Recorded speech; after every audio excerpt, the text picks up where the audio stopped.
অবরুদ্ধ গাজা উপত্যকায় ইসরায়েলি আগ্রাসনের প্রতিবাদে ক্ষোভে ফুঁসছেন যুক্তরাষ্ট্রের বিভিন্ন বিশ্ববিদ্যালয়ের শিক্ষার্থীরা। কলম্বিয়া বিশ্ববিদ্যালয়ে শান্তিপূর্ণ আন্দোলনে পুলিশি ধরপাকড়ের পর যুক্তরাষ্ট্রের বিভিন্ন অঙ্গরাজ্যের বিশ্ববিদ্যালয়েও ছড়িয়ে পড়েছে আন্দোলন।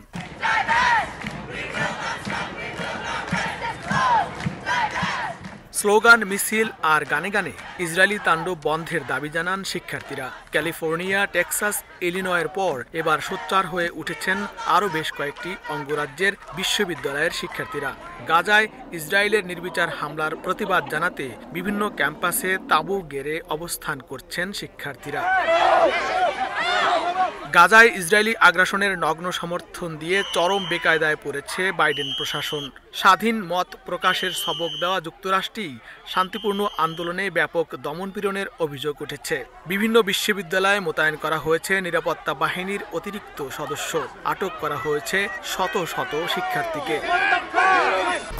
1, 2, 3 ঢাকায় জমি জিতে নিন 100% ক্যাশব্যাক সহ 20 কোটি টাকার পুরস্কার। এদিকে গাজা ইস্যুতে মার্কিন নীতির বিরোধিতা করে দেশটির পররাষ্ট্র মন্ত্রণালয়ের আরবি ভাষার মুখপাত্র হালা রাহিদ পদত্যাগ করেছেন। সামাজিক যোগাযোগ মাধ্যম লিঙ্কডইনে এক পোস্টে নিজেই বিষয়টি নিশ্চিত করেন। এর আগেও গাজায় মার্কিন নীতির প্রতিবাদ জানিয়ে বেশ কয়েকজন কর্মকর্তা পদত্যাগ করেন।